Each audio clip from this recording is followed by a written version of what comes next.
দেখুন ইন্ডিয়া আজকে সেকেন্ড ম্যাচটা যেটা হারলো, দুটো কারণ। একটা হলো এতগুলো এক্সট্রা রান দিল আর ফুলটাস ফুলটাস বল করে গেল, এটা আমি বাদ দিলাম, ঠিক আছে, কে ক্রিকেটে হতে পারে। কিন্তু আগের ভিডিওতে বলেছিলাম যে Shubman Gill as a opener টি-20 দেখে এখনো জায়গা আছে, না সঞ্জু স্যামসনকে খেলানোর দিন চলে এসছে। সঞ্জু স্যামসন কিন্তু 3টে সেঞ্চুরি করে এসছে, বাংলাদেশের বিরুদ্ধে একটা, সাউথ আফ্রিকার বিরুদ্ধে দুটো, তাও সাউথ আফ্রিকায়। সেই ব্যাটসম্যান এখনো ডাগ আউটে বসে আছে।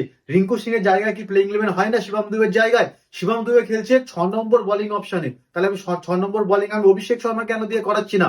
এই প্রশ্নটা কিন্তু গাম্ভীরকে খুঁজতে হবে। গাম্ভীর আর শীতাংশু কোটাক আর সূর্যকুমার যাদব যে ক্যাপ্টেন আছে, আর সূর্যকুমার যাদবের ব্যাটিং থেকে রান আসতেই হবে, নাহলে ইন্ডিয়া যেই বড় ম্যাচ জিততে পারবে না।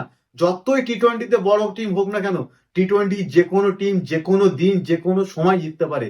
শুভমান গিল ওপেন এখনো রিজার্ভ করে কিনা, সঞ্জু স্যামসনের খেলার দিন চলে এসছে কিনা, আর রিঙ্কু সিং এর জায়গা প্লেইং ইলেভেনে হয় কিনা। শিবম দুবে শুধু স্পিনের জন্য একটা ব্যাটসম্যান খেলতে পারে না, 6 নম্বর বোলার যদি তোমার খেলাতে হয় অভিষেক শর্মাকে 1-2 বার বার করে দেবো। ইন্ডিয়ার এইটা ভাবতে হবে। খেলা ভালো হয়েছে, শেষ মুলানপুরে 214 কখনোই হতে পারে না প্রথম ব্যাটিং করে। দেখা হচ্ছে ধর্মশালা।